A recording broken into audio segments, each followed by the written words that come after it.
Revolta surda vai assenhorando-te da tua mente, ao considerares que os teus mais salutares alvitres não são aceitos por aqueles a quem te afeiçoas ou procuras ajudar. Argumentas com segurança, arrimado à lógica, e, no entanto, os mais íntimos te parecem distanciados de qualquer programa de elevação, avançando desacisados para os ruinosos caminhos da criminalidade a que se vinculam. Antes, quando ignoravas o testamento cristão, nas diretivas que o Espiritismo te enseja, acalentavas o desejo de renovação segura e estável que oferecesse base à paz interior, com clima ameno de confiança nas disposições superiores. Hoje, clareado por convicções felizes, desejas expor e esclarecer, facultando oportunidades igualmente venturosas aos eleitos da tua afeição. Ages mal, porém, por te deixares consumir pela inquietação ante a rebeldia deles. O solo sáfaro, impermeável à água e ao adubo, demora-se calcinado e infeliz. A nascente débil, que não se liga ao rio generoso, escalda-se e desaparece. A correnteza que desdenha as fontes das margens do próprio curso candidata-se ao desaparecimento. A rebeldia, como a presunção, já caracteriza a infelicidade de quem as conduz. Há ocasiões próprias para semear. A oportunidade certa ensejar-te-á a operosa ação para a sementeira da verdade. Evita o peso da ira no serviço de esclarecimento ou de qualquer circunstância. A cólera divina é configuração meramente humana, que não corresponde à verdade.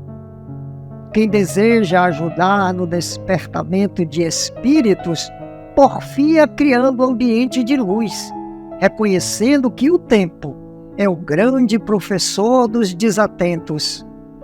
Não há outra conduta a adotar a serviço dele, senão aprendendo com ele a lição da sua conduta. Os que agora não podem avançar contigo, irão depois. Propicia-lhes o terreno e prossegue à frente, abrindo rota de segurança entre dificuldades. O valor da mensagem que conduzes com a doação da própria vida é tesouro que, em te enriquecendo da luz do discernimento, fará de ti emissário da paciência e da paz, sem campo para que gracem as sombras da revolta ou da ira.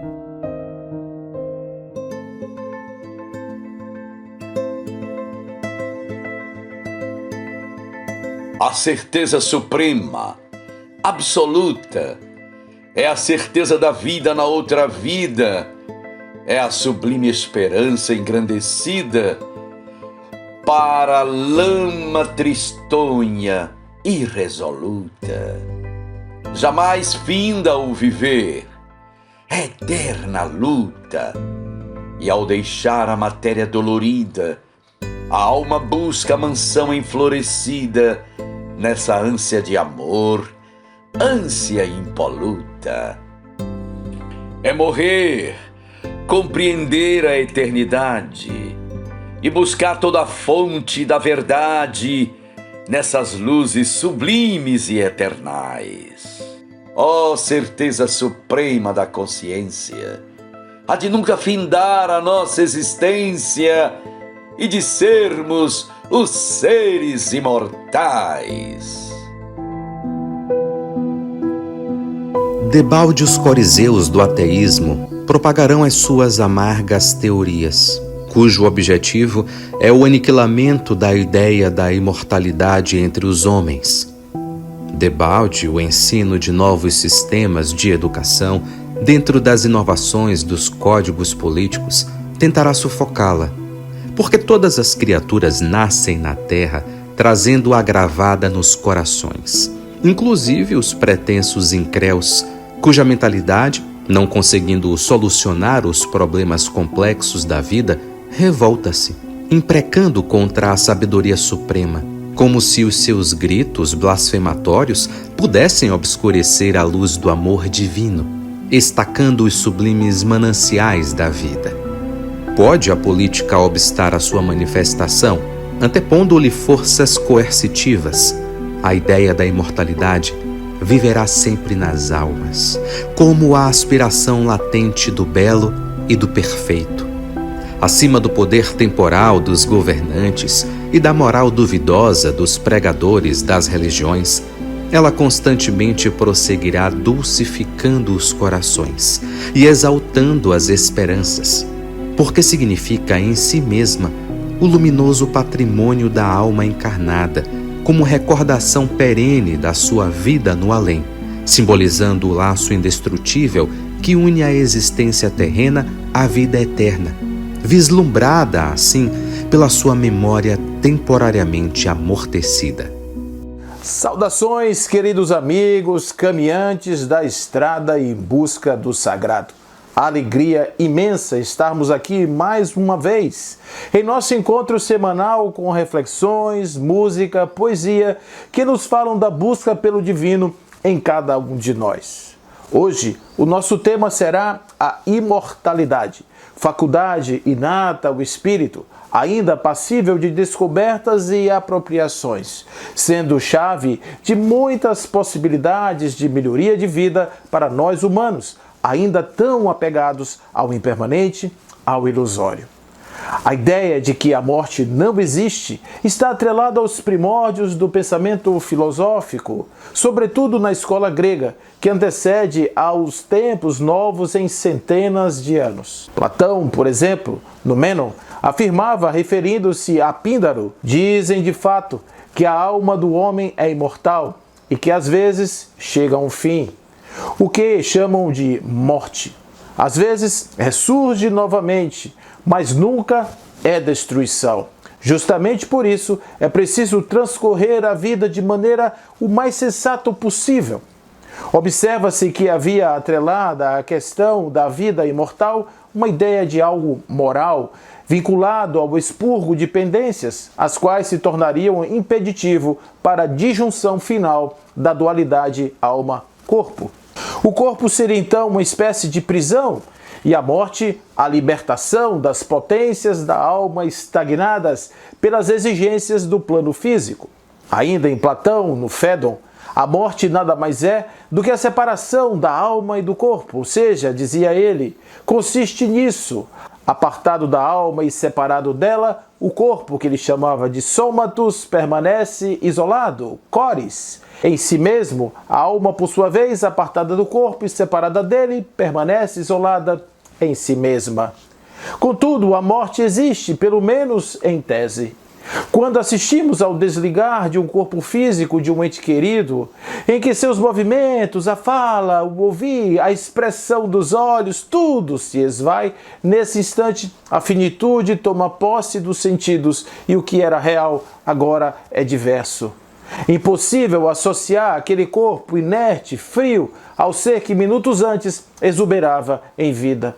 É impossível não perceber que a curva da estrada separou aqueles que se amam, deixando um rastro de tristeza em seu caminho. De certa forma, essa é a maneira que a impermanência se apresenta: perda e espaço para a dor. De forma diversa, o permanente é mais difícil de se auferir.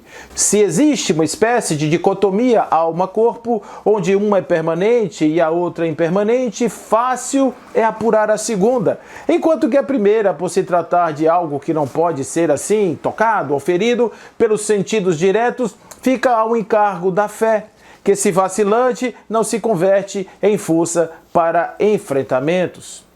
Para os apegados, é mais fácil viver um impermanente mascarado de permanente, deixando ao encargo do tempo desfazer essa dulcíssima prisão, por cuja pena nós mesmos nos sentenciamos. Difícil é, pois, desvendarmos esse mistério. Se por um lado temos a noção clara de finitude, e esta é negada por padrão, e de outro temos algo que é imortal em nós, porém inacessível ao vulgo, a destruição finalística envolve-se em mistério, descartada das preocupações regulares. Vivemos, ao fim e ao cabo, como se o fenômeno da morte não nos alcançasse, deixando para um dia. Quem sabe? Assim, a questão posta como pressuposto de observação da vida nasce de uma consciência de que a alma, ser imortal, é algo mais do que uma expressão da psique e que, não sendo condição epifenomênica, torna-se passível de observação e contemplação, sendo daí decorrente a nova perspectiva da infinitude. Para Leon Denis, a morte é uma simples mudança de estado, a destruição de uma forma frágil que já não proporciona à vida as condições necessárias ao seu funcionamento e evolução. O espírito, debaixo de sua forma fluídica imponderável, prepara-se para novas reencarnações. Acha-se no seu estado mental os frutos das existências que findaram. E conclui dizendo: a morte é apenas um eclipse momentâneo da grande evolução das nossas existências. O fato é que tudo que existe está submetido a leis divinas e que dentre estas soberanas leis de criação, reprodução, conservação, destruição formam o balé de Shiva em busca do progresso. Formas antes concebidas deixam o proscênio terrestre em busca de novas configurações, as quais, quando oportunizadas, são apresentadas em formas de novas existências, face nova, degrau acima do anterior.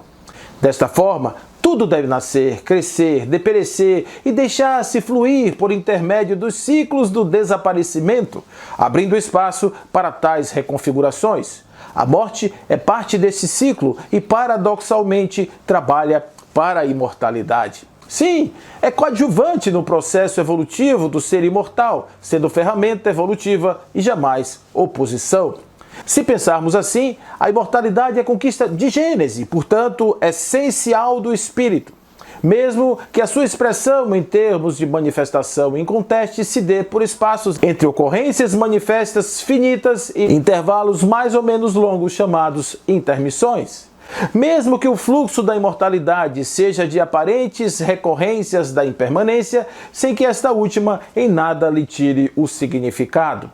Eu sei que quando estamos em um momento de perdas causadas pelo caminhar desse inexorável processo, fica difícil pensarmos em termos de imortalidade, embora seja o esforço comum usar tais argumentações como forma de atenuar a dor dos que ficaram, ou dos que partiram, por que não? Porém, faz-se necessária uma nova possibilidade de entendermos esse assunto fora do eixo dogmático, de crendices ou coisas correlatas. A imortalidade é tal verdade que se constitui em fundamento estruturante da doutrina espírita e, portanto, se assimilada, deve mudar a dependência do homem moderno do que é impermanente e material, abrindo as portas para os ciclos palingenésicos, que incluem muitos nasceres e morreres, sem as dores, com maior fruição dos benefícios de tais estágios. A doutora Elizabeth Kübler-Ross, médica, estudou o fenômeno da morte por 30 anos, e tal foi seu entendimento que culminou com o surgimento da tanatologia, ciência por ela iniciada em seus estudos. Aproximou-se da espiritualidade, deixando um legado de síntese que tem contribuído em muito para a ressignificação da imortalidade como algo presente em nossas existências. Ao final da sua vida, preparando-se já para voltar para casa, ela afirma que a única finalidade da vida é crescer. A suprema lição é aprender como amar e ser amado incondicionalmente. Todos viemos da mesma fonte e retornamos à mesma fonte, dizia a doutora. Aos que partiram, a certeza do reencontro. aos que ficaram, a certeza da partida. Reencontros e partidas, idas e vindas, sempre aqui e acolá, crescendo e aprendendo na senda evolutiva do ser que se constrói a partir de tais experiências. Assim, somos nós, caminhantes da evolução, aprendizes da vida, em cujo caminho estão todas as lições com as quais iremos conseguir, ao final de todo o processo, a tão sonhada imortalidade. Não mais personagens, não mais lá e cá. Plural em todo canto, ubíquo em toda parte, imóvel, impassível, na casa segura de Deus.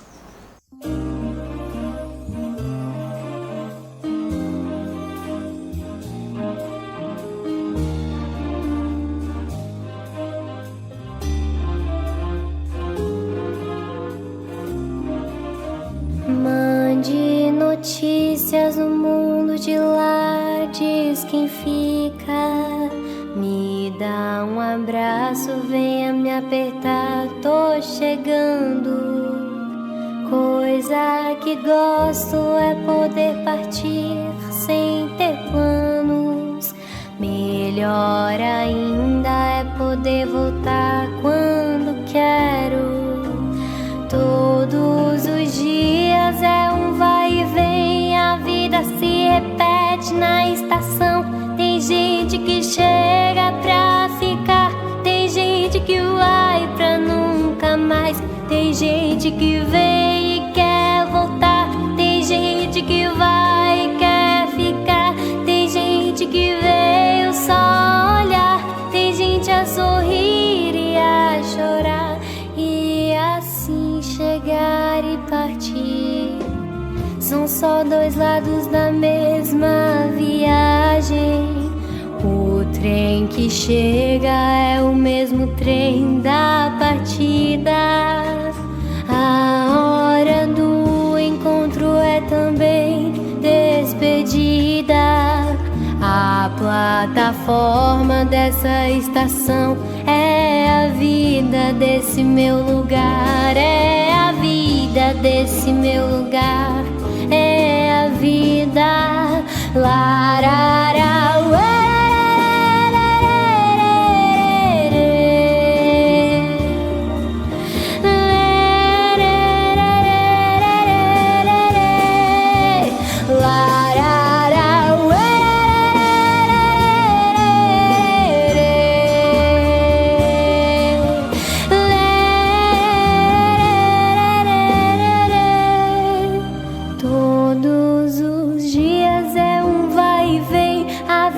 Se repete na estação.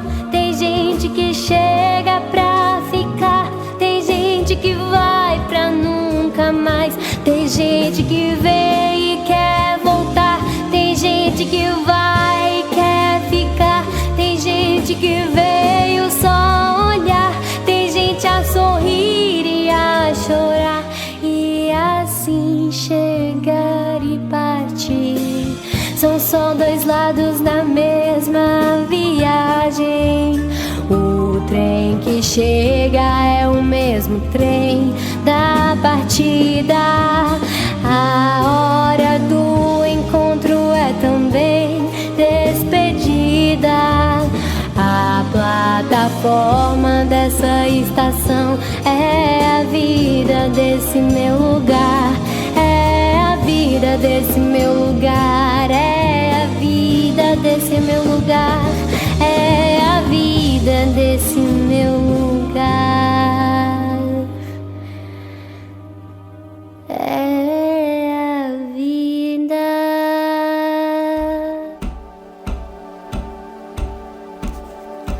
Nem a paz, nem o fim. A vida apenas. É tudo que encontrei e é tudo que me espera. O ouro, a fama, o prazer e as ilusões terrenas são lodo, fumo e cinza ao fundo da cratera. Esvaiu-se a vaidade, os júbilos e as penas, a alegria que exalta e a dor que regenera. Em cenário diverso, aprimorando as cenas, continuam, porém, vibrando noutra esfera. Morte, desvenda a terra os planos que descobres. Fala de tua luz aos mais vis e aos mais nobres. Renova o coração do mundo impenitente. Dize aos homens sem Deus, nos círculos escuros, que além do gelo atroz que te reveste os muros, a vida, sempre a vida eternamente.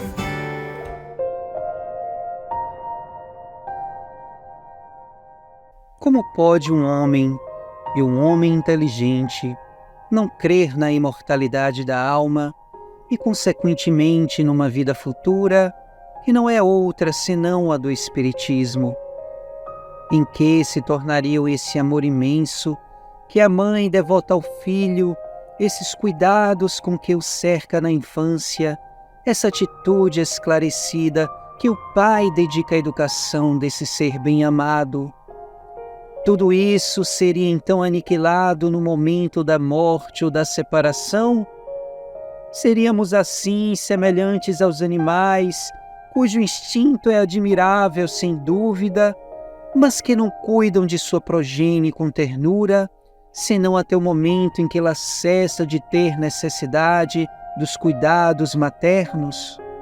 Chegado esse momento, os pais abandonam os filhos e tudo está acabado. O corpo está criado, a alma não existe. Mas o homem não teria uma alma e uma alma imortal.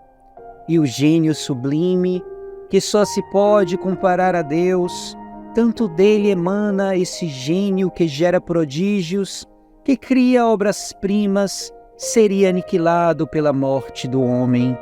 Profanação. Não se pode aniquilar assim as coisas que vêm de Deus.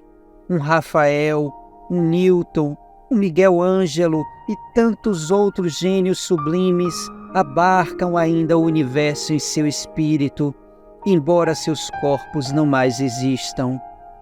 Não vos enganeis, eles vivem e viverão eternamente. Quanto a se comunicarem convosco, é menos fácil de admitir pela generalidade dos homens. Somente pelo estudo e pela observação eles podem adquirir a certeza de que isso é possível. Belarmino era um caminhante, que tinha por profissão a arte de caminhar. Desde que se entendera por gente, ele andava dia e noite, sem parar, passando por paisagens que se modificavam à medida em que avançavam os passos. Belarmino ia conhecendo as coisas a partir de um fruir bem profundo das sensações que se lhes acumulavam por intermédio dos aparelhos sensórios do corpo e de uma mente irrequieta, ávida por conhecimentos. Sentada a uma banqueta próxima ao mirante, por cuja vista era possível alcançar os infinitos horizontes debruados de azul com contornos avermelhados de um sol poente, Belarmino passava em revista toda a sua caminhada. Nos primeiros dias, arrastava-se por pequenas trilhas cercadas de arbustos espinhentos que lhes dilaceravam a carne. Eram passos de extrema dor e sofrimento.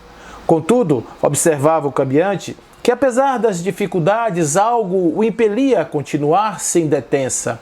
Quanto mais avançava e mata dentro, maiores eram as feridas, mais aguçados os desafios. Aqui, um desfiladeiro enorme, qual boca ansiosa por devorá-lo. Acolá, montes íngremes que se faziam gigantes ante a sua pequenez. Mais adiante eram terrenos pantanosos e movediços, quais armadilhas prontas às presas invigilantes. Belarmino, só de lembrar, tremia, enquanto observava em seus braços cicatrizes provocadas desde os primeiros dias. Lembrava em suas reminiscências de algo curioso. Após andar por trilhas perigosas, sem uma direção precisa, guiado apenas pela luz de um sol que se avistava de longe, como se houvesse um pouso, qual que agora se encontrava, havia uma espécie de ponto de reflexão e refazimento, onde passava em revista as trilhas e atalhos, as soluções engenhosas e retumbantes fracassos. Naquele lugar, desejoso da continuidade da marcha, podia pensar em novos desafios pela frente. Observava em um pequeno caderno em cujas páginas, dilaceradas pela caminhada, estavam anotações preciosas que muito lhes auxiliariam os novos empreendimentos, e com ele podia pensar melhor. Percebia o jovem andarilho que, a cada novo trecho, páginas e páginas iam sendo freneticamente preenchidas. Era a sua relíquia pessoal.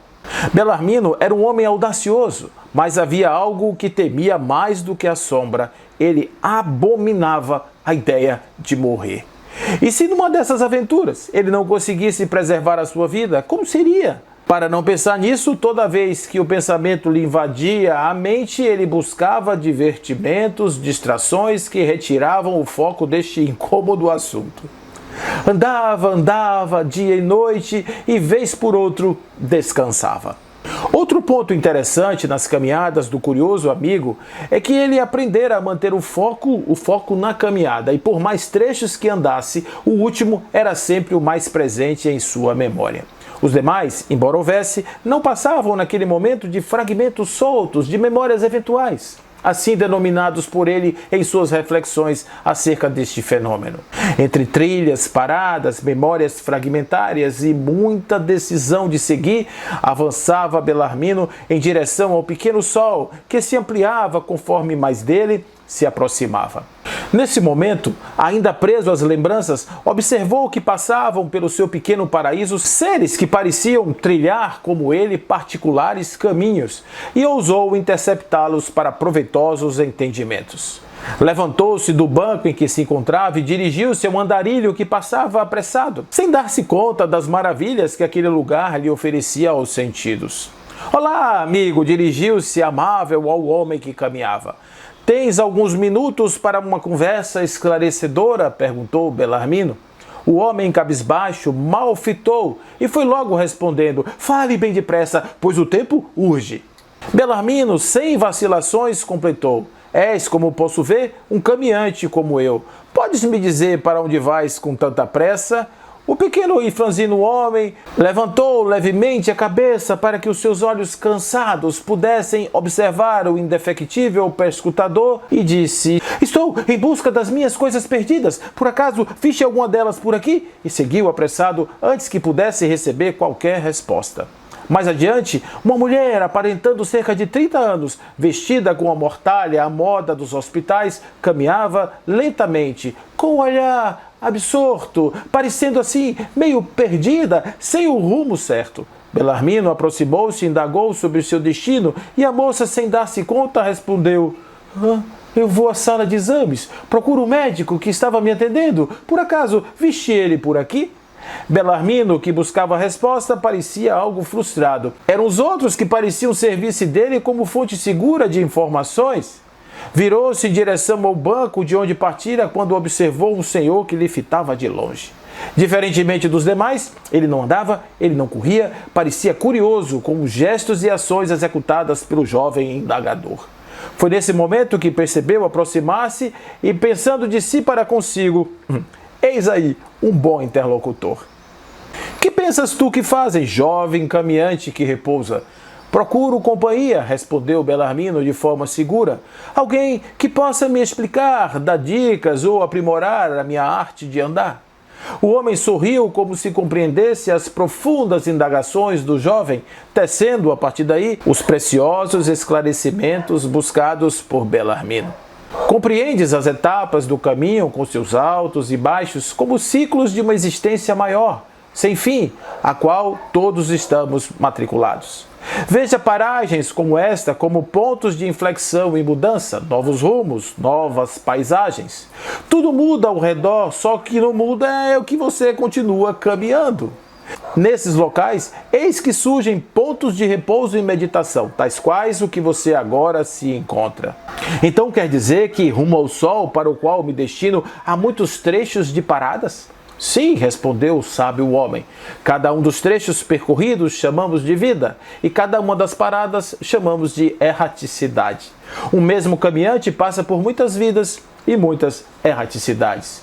Belarmino sentiu a profundidade dos ensinamentos, percebendo que ali se escondia algo sob as palhas de refrescante coqueiro. E o que faz a vida virar erraticidade? Perguntou Belarmino como uma criança querendo saber da novidade. O homem riu mais uma vez e falou sem ruborizar a face. A morte. Belarmino quase desmaia diante daquelas explicações. Quer dizer que para chegar ao sol é preciso viver e morrer muitas vezes? Sim, respondeu o resoluto homem, mas não tenhas medo, pois quem morre são somente as passagens, os personagens nela existentes, os trechos da estrada. Tu és imortal. E lembrou das palavras do sábio de Lorena que há muito lhe falou. A imortalidade, semelhante a uma corrente sem fim, desenrola-se para cada um de nós na imensidão dos tempos. Cada existência é um elo que se liga para trás e para frente. O presente é consequência do passado e preparação para o futuro. Artesã dos seus próprios destinos, a alma humana, livre e responsável, escolhe seu caminho. Se a estrada é ruim, quedas nela terá. E assim, quanto melhor se tornar, mais clara é a trilha na direção do sol. Belarmino observou com encantamento os ensinos do companheiro, apoiou o caderno, fez algumas anotações e seguiu, abandonando a mirífica paisagem que lhe fora ofertada como repasto naquele instante, dando início a novo trecho da viagem. Acenou levemente ao seu interlocutor, fixou um olhar distante e lá estava ele, o pequeno sol. Cada vez mais radiante, pôs o sorriso no rosto e saiu, pronto para vidas e mortes, posto que agora sabia-se imortal.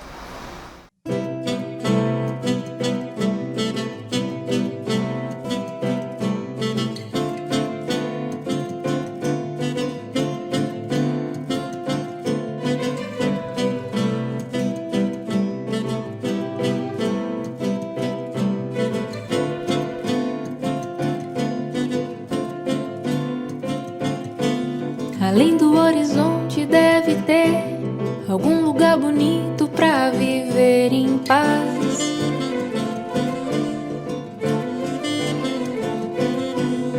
Onde eu possa encontrar a natureza, alegria e felicidade com certeza.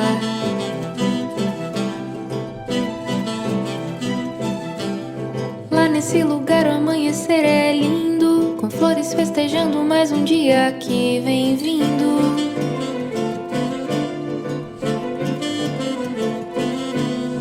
Onde a gente pode se deitar no campo, se amar na relva escutando o canto dos pássaros.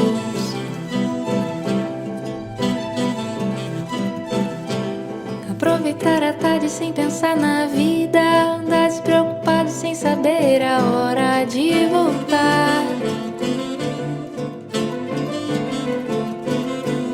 Bronzear o corpo todo sem censura, gozar a liberdade de uma vida sem frescura.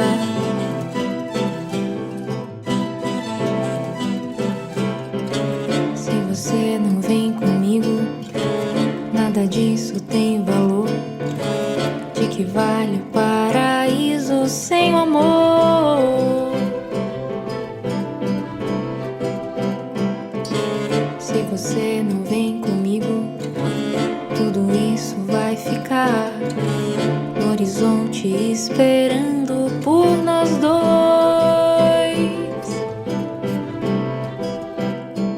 Além do horizonte existe um lugar bonito e tranquilo pra gente se amar.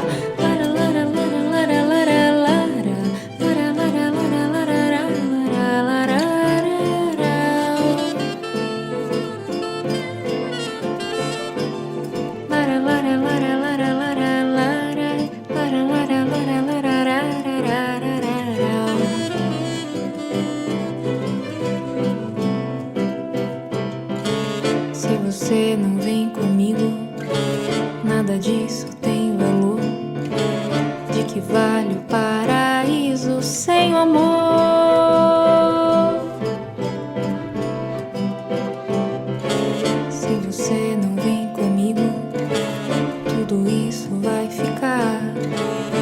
horizonte esperando por nós dois.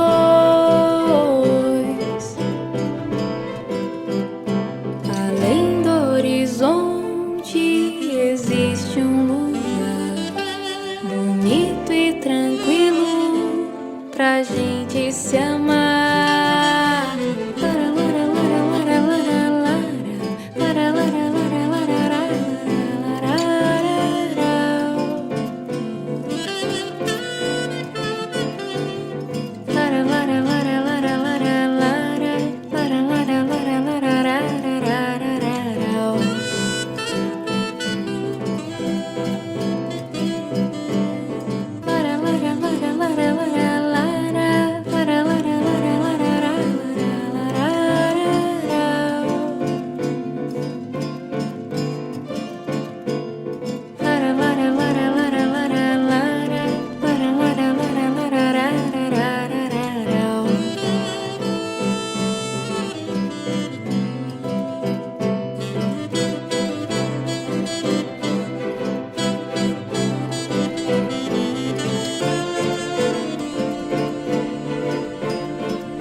O trânsito carnal, festivo e quente que envolve o ser, pela sua própria estrutura, resulta das sucessivas transformações que se operam no curso existencial.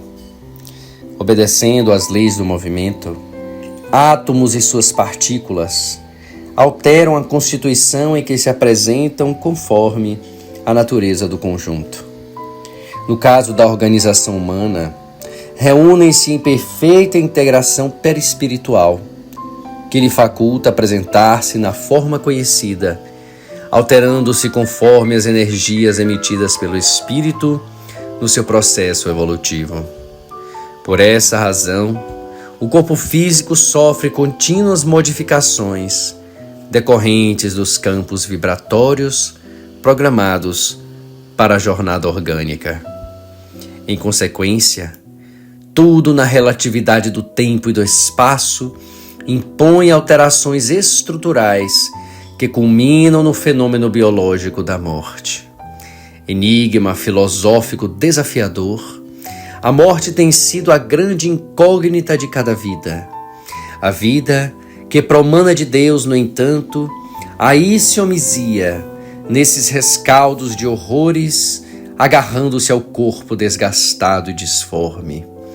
Nada obstante, um organismo, mesmo sob os camartelos do sofrimento, constitui bênção de alto significado para a experiência iluminativa.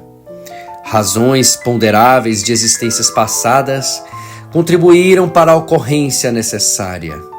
Desse modo, seja qual for a manifestação orgânica em que o espírito se apresente revestido, constitui bênção de Deus que se deve valorizar, a fim de purificar-se interiormente. Bendize toda e qualquer circunstância em que te encontres, porque te constitui instrumento de elevação moral. A beleza de um dia cobra imposto em favor do futuro, e quando utilizada de forma enganosa, plasma alterações correspondentes às necessidades da harmonia. Utiliza-te de cada instante para aprimorar-te, esculpindo no pensamento e na emoção o amor para modelares o futuro radioso, sempre organizado em experiência anterior. Mediante o pensamento em contínua edificação, elabora um programa de compreensão ética e moral para a existência transitória. Insiste sem desânimo no aprimoramento dos teus sentimentos, oferecendo chances a todas as criaturas, muitas vezes sem dar-se conta. Renasceste para crescer e desenvolver o Deus interno que jaz nos refolhos do ser profundo que és. O estudo do universo conduz-nos ao estudo da alma, à investigação do princípio que nos anima e dirige-nos os atos. Já o dissemos, a inteligência não pode provir da matéria. A fisiologia ensina-nos que as diferentes partes do corpo humano renovam-se em um lapso de tempo que não vai além de alguns meses. Sob a ação de duas grandes correntes vitais, produzem-se em nós uma troca perpétua de moléculas. Aquelas que desaparecem do organismo são substituídas, uma a uma por outras, provenientes da alimentação. Desde as substâncias moles do cérebro até as partes mais duras da estrutura óssea, tudo em nosso ser físico está submetido a contínuas mutações. O corpo dissolve-se e numerosas vezes durante a vida reforma-se. Entretanto, apesar dessas transformações constantes, através das modificações do corpo material, ficamos sempre a mesma pessoa. A matéria do cérebro pode renovar-se, mas o pensamento é sempre idêntico a si mesmo, e com ele subsiste a memória, a recordação de um passado de que não participou do corpo atual. Após em nós um princípio distinto da matéria, uma força indivisível que persiste e se mantém entre essas perpétuas substituições. A alma é o princípio da vida, a causa da sensação. É a força invisível, indissolúvel, que rege o nosso organismo e mantém o acordo entre todas as partes do nosso ser. Nada de comum tem as faculdades da alma com a matéria. Assim, pois, fraco ou poderoso, ignorante ou esclarecido, somos um espírito. Regemos esse corpo que mais não é, sob nossa direção, do que um servidor, um simples instrumento. Esse espírito que somos é livre e perfectível, por conseguinte, responsável. Pode à vontade melhorar-se, transformar-se e inclinar-se para o bem. Confuso em uns, luminoso em outros, o ideal esclarece o caminho. Quanto mais elevado é esse ideal, tanto mais úteis e gloriosas são as obras que inspira. Feliz a alma que em sua marcha é sustentada por um nobre entusiasmo, amor da verdade e da justiça, amor da pátria e da humanidade.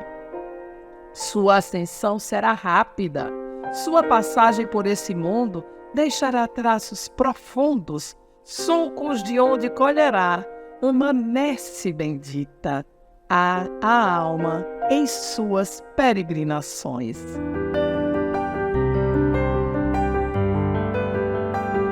A imortalidade é de todos os tempos.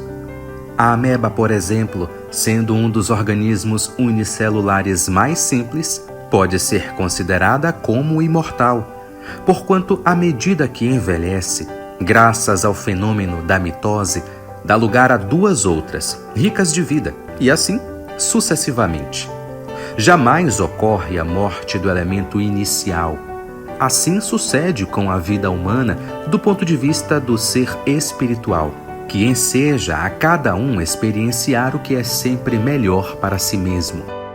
Um impositivo que se apresenta é o de viver o presente, em razão de o passado apresentar-se já realizado, enquanto o futuro se encontra ainda em construção. Atingir o máximo das suas possibilidades no momento que passa constitui o desafio que não pode ser ignorado. Essa mecânica, porém, é produzida pelo amor, que deve orientar a inteligência na aplicação das suas conquistas. Isso significa um esforço individual expressivo, que se torna seletivo em benefício do conjunto social. À semelhança do que ocorre no organismo, em que nenhuma célula trabalha unicamente em favor de si mesma, porém do conjunto que deve sempre funcionar em harmonia, vão surgindo os padrões de comportamento que dão lugar às tendências universais em torno da vida, que se processa de acordo com o mecanismo da evolução. Cada parte que constitui o órgão está sempre preparada para transformar-se em favor de um elemento maior e mais expressivo. É uma verdadeira cadeia progressiva, infinita, até o momento em que se encerra o ciclo vital e a matéria se desagrega em face do fenômeno biológico da morte. Todo esse processo tem lugar sob o controle do espírito, que modela a organização de que se serve através do seu invólucro semimaterial. E quando se dá a desarticulação das moléculas, eis que se libera e prossegue indestrutível no rumo da plenitude. Quando se depura de todas as imperfeições resultantes do largo período da evolução. Essa busca pode ser também denominada como a da iluminação, cuja conquista elimina o medo dos equívocos, da velhice, das doenças, da morte, porquanto enseja a consciência da imortalidade. Dessa forma, do prosseguimento da vida, em todas as suas maravilhosas nuances, que se apresentam em outras dimensões, em outros campos vibratórios. Por mais que postergue essa conscientização, momento chega em que o espírito pressupõe-se ao ego e rompe o limite do intelecto, conquistando a visão coletiva sobre o infinito.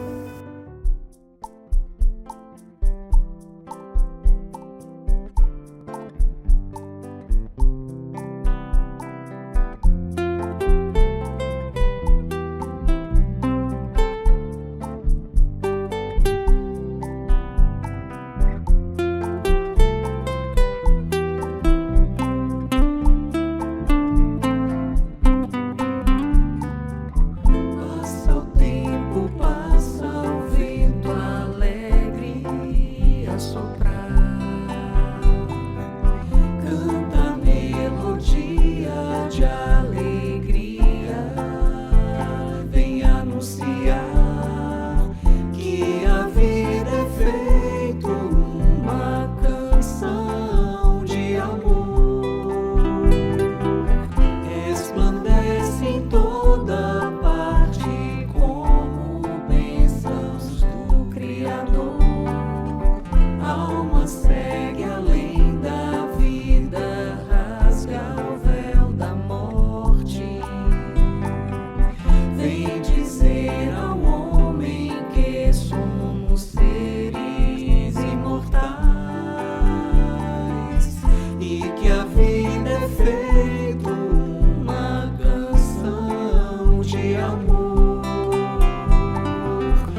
Ninguém morre, ninguém.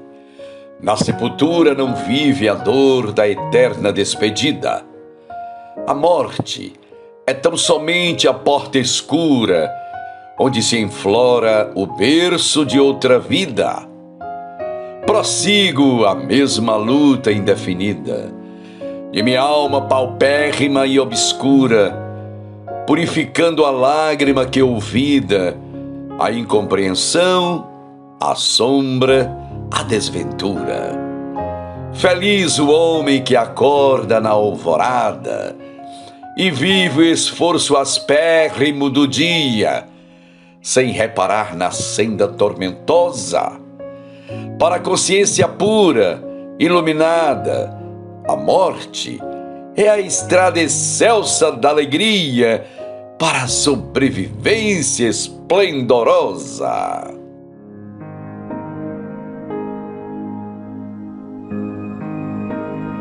Confio o pensamento a sonho terno, em holocausto mudo a divindade, e sinto a redenção de todo o inferno, na blandícia da paz que em luz me invade.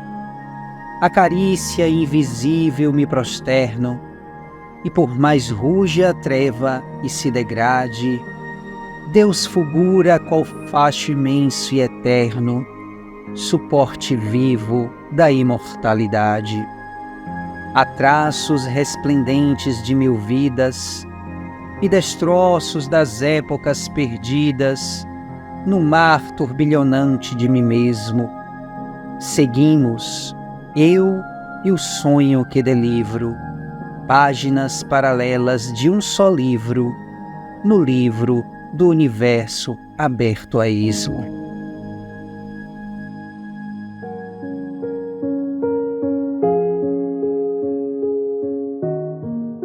Eu sou o filho da luz, que um dia fui concebido através do amor, da liberdade e da paz. Eu que um dia fui conclamada às energias máximas de gratidão, agradeço a vida pela oportunidade de estar encarnado e servindo ao plano maior da concepção verdadeira. Eu que um dia retornei para poder consolidar a minha existência como espírito imortal, reúno neste momento único a todos que aqui estão. Na luz dos olhos de uma nova juventude, na luz dos olhos de uma nova humanidade, mais maduro, mais consciente e certeiro, na irradiação da imortalidade e na paz do Cristo. Eu que um dia fui chamada a servir à luz e hoje retornei, aceito a responsabilidade consciente de ancorar com a minha evolução, a devoção a mim mesmo, a devoção ao chamado da minha alma, a devoção ao chamado do meu espírito imortal, para que eu possa ser um protagonizador e um pilar que sustenta a chama da imortalidade, a chama do amor incondicional, a chama da gratidão a Deus, onipresente, onisciente em todos os corações. Que juntos, com essa prece da imortalidade, possamos criar uma nova humanidade mais fraterna, em meio aos valores tridimensionais, e todos possamos reavaliar e questionar nossas vidas rumo à luz. Abençoado seja o Senhor da vida de todos os seres encarnados sobre a terra, através do alicerce de uma nova fraternidade, de uma humanidade mais humana. O amor e a paz se fazem presentes neste momento, para que todos os reinos se organizem e possam continuar reescrevendo suas vidas nos patamares máximos da fé. E juntos, unidos em pensamento, possamos continuar alicerçando as energias máximas que protagonizam uma nova esfera na luz e no poder da misericórdia plena.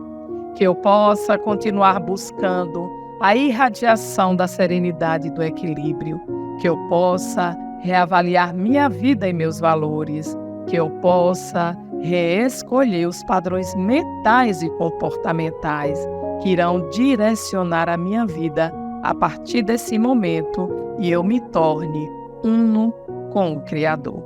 Que assim seja.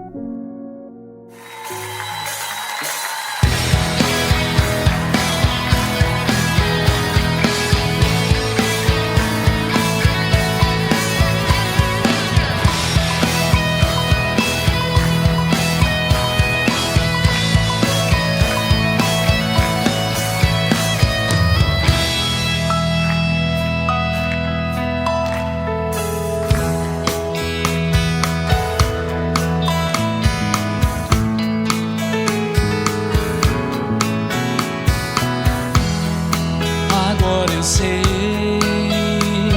de onde vim, pra onde vou, porque estou aqui e quem eu sou. Agora eu sei que eu sou imortal. Oh, oh, oh, oh. Agora eu sei que tenho a chance, a vida a meu alcance. Agora eu sei a minha essência é percorrer as existências. A morte não é o fim, e a força pra vencer está dentro de mim.